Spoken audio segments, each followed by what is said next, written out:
First സാരിയുടെ colour പറയുകയാണെങ്കിൽ നല്ലൊരു പേൾ ക്രീമാണ്, നല്ലൊരു ബട്ടർ ക്രീമാണ് സാരിയുടെ ഷെയ്ഡ് വരുന്നത് കേട്ടോ. അതിൽ നല്ല മൾട്ടി കളറിൽ സോഫ്റ്റ് കളേഴ്സിലാണ് എംബ്രോയിഡറി വർക്ക് വരുന്നത് സാരിക്ക്. സാരിയുടെ ഫാബ്രിക് പറയുകയാണെങ്കിൽ ക്രഷ് ഓർഗൻസയാണ് ഫാബ്രിക് വരുന്നത്. ഈ ഒരു സ്റ്റൈലായിരിക്കും സാരിയുടെ ഓവറോൾ ലുക്ക് ഇങ്ങനെ വരും. പ്ലീറ്റ്സിന്റെ പോർഷൻ വരുമ്പം ഒരു ഹാഫ് പോർഷനിലായിരിക്കും ഫുൾ ആ ഒരു എംബ്രോയിഡറി വർക്ക് വന്നിട്ട് ബോഡി കംപ്ലീറ്റ് നല്ലൊരു സ്റ്റാറിന്റെ പാറ്റേണിലാട്ടോ ഫ്ലോറൽ എംബ്രോയിഡറി വർക്ക് വരുന്നത്. ഈ ഒരു സ്റ്റൈലായിരിക്കും. ഒരു ബേബി പിങ്ക് പീച്ച് ആ ഒരു കോമ്പിനേഷനിലാണ് ബോഡി കംപ്ലീറ്റ് വരുന്നത്. ടെക്സ്ചർ കണ്ടോ സാരിയുടെ, നല്ലൊരു ക്രഷ് ഓർഗൻസയാണ്. ക്ലോസറിലെ ആ ഒരു ടെക്സ്ചറിന്റെ ഒരു ഫീൽ കണ്ടോ. ഈ ഒരു പാറ്റേണിലാണ് ഫാബ്രിക് വരുന്നത്. ഇതായിരിക്കും ആ ഒരു എംബ്രോയിഡറി വർക്ക് വരുന്നത് ഈ ഒരു സ്റ്റൈലിലാണ്. നമുക്കൊരു വെഡിങ് പോലുള്ള ഫംഗ്ഷന് ഡ്രേപ്പ് ചെയ്യും. അതെല്ലാം പേസ്റ്റ് കളർ ചാർട്ടിൽ തന്നെയായിട്ട് നമുക്ക് ബാപ്റ്റിസം, ഹോളി കമ്മ്യൂണിയൻ അങ്ങനെയുള്ള ഫംഗ്ഷനും പേൾ ക്രീമും ഓഫ് വൈറ്റ് എല്ലാം പ്രിഫർ ചെയ്യുന്നവർക്ക് നല്ലൊരു എലഗൻ സാരി ആട്ടോ. ഈ ഒരു ലുക്കായിരിക്കും സാരി വരുന്നത്. മുന്താണിയും ബോഡി എല്ലാം കംപ്ലീറ്റ് ആ ഒരു വർക്ക് വന്നിട്ട് നല്ല പാറ്റേണിലാണ്, ഒരു സ്കാലപ്പ് ഫിനിഷിലാണ് ആ ഒരു എംബ്രോയിഡറി വർക്ക് വരുന്നത് ഫ്ലോറൽ ഡിസൈൻസ്. അത് തന്നെ കണ്ടിന്യൂ ചെയ്ത് പല്ലുവിന്റെ എൻഡിലും വരുന്നത് ഇതേ പാറ്റേൺ തന്നെ. റണ്ണിങ് ബ്ലൗസ് അവൈലബിൾ ആണ് സാരിക്ക്. പ്ലെയിൻ ബ്ലൗസ് വന്നിട്ട് ബ്ലൗസിന്റെ സ്ലീവിലും അതേ ആ ഒരു സ്കാലപ്പ് ഫിനിഷിൽ തന്നെയായിരിക്കും ബ്ലൗസിന്റെ സ്ലീവും വരിക.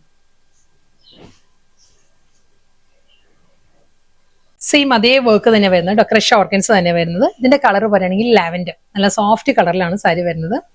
ഇതിലും പീച്ച് ആൻഡ് ബേബി പിങ്ക് ആ ഒരു ടോണിൽ തന്നെ ആയിരിക്കും കേട്ടോ. ഒരു സ്റ്റാർ ഫിനിഷിലുള്ള ഫ്ലോറൽ എംബ്രോയിഡറി വർക്ക് ആയിരിക്കും വരുന്നത്.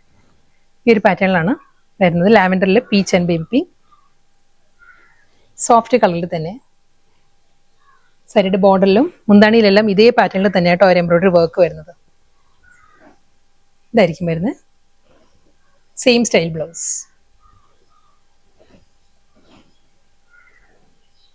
സോഫ്റ്റ് ക്രഷ് ഓർഗൻസയിൽ നെക്സ്റ്റ് കളർ പാലറ്റ് പറയുകയാണെങ്കിൽ പേസ്റ്റൽ പിങ്ക് ആണ്, ബേബി പിങ്ക് ആണ് സാരിയുടെ ഷെയ്ഡ് വരുന്നത് കേട്ടോ. ഇത് നമുക്ക് ഹോളി കമ്മ്യൂണിയനും ബാപ്റ്റിസം പോലുള്ള ഫംഗ്ഷനെല്ലാം ആപ്റ്റ് ആണ് കേട്ടോ. ബേബി ഗേൾ എല്ലാം ആണെങ്കിൽ നല്ലൊരു സ്റ്റൈലിഷ് ലുക്കിൽ അമ്മമാർക്ക് ഡ്രേപ്പ് ചെയ്യാം സാരി. അതേ സ്റ്റൈലിൽ തന്നെ വളരെ സോഫ്റ്റ് കളർ പാലറ്റിൽ തന്നെ സ്കാലപ്പ് ഫിനിഷിലായിരിക്കും ബോർഡർ വരുന്നത്. ബോഡി കംപ്ലീറ്റ് ആ ഒരു ഫ്ലോറൽ മോട്ടീവ്സ് വരുന്നുണ്ട്, എംബ്രോയിഡറി വർക്കിന്റെ പാറ്റേൺ വരുന്നുണ്ട്. പ്ലീറ്റ്സ് വരുമ്പോൾ ഹാഫ് പോർഷനിൽ വന്നിട്ട് ബോഡി കംപ്ലീറ്റ് ഇതേ പാറ്റേൺ, പല്ലു വിത്ത് ബ്ലൗസ്.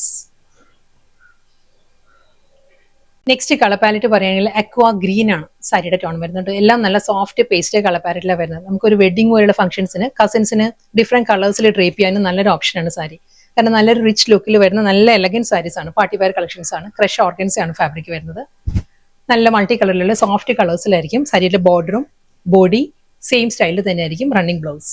ഇന്നത്തെ ബ്യൂട്ടിഫുൾ പാർട്ടി വെയർ സാരീസ് ആയിരുന്നു. ക്രഷ് ഓർഗൻസയിൽ നല്ല സോഫ്റ്റ് കളേഴ്സിലായിരുന്നു എല്ലാ സാരീസും വന്നത്. ലാസ്റ്റ് സാരി ആട്ടോ. ഇതും ഒരു ബ്ലെൻഡഡ് ടോണിൽ, ഒരു മെറ്റാലിക് ടോണിലാണ് സാരി വരുന്നത്. ലാവൻഡർ ഗ്രേ ആണ്, ലാവൻഡറും ഗ്രേയും കൂടിയുള്ള ബ്ലെൻഡഡ് ആണ് സാരിയുടെ കളർ വരുന്നത്. സെയിം സ്റ്റൈലിൽ തന്നെ അതേ പാറ്റേണിലായിരിക്കും ഫ്ലോറൽ ഡിസൈൻസ് ബോഡി കംപ്ലീറ്റ് വന്നിട്ട് ഡബിൾ സൈഡിലും സോഫ്റ്റ് കളേഴ്സിലുള്ള ഫ്ലോറൽ പാറ്റേണിൽ സ്കാലപ്പ് ഫിനിഷിലായിരിക്കും ബോർഡർ വരുന്നത്. സെയിം അതേ വർക്ക് തന്നെ പല്ലു ബ്ലൗസ്.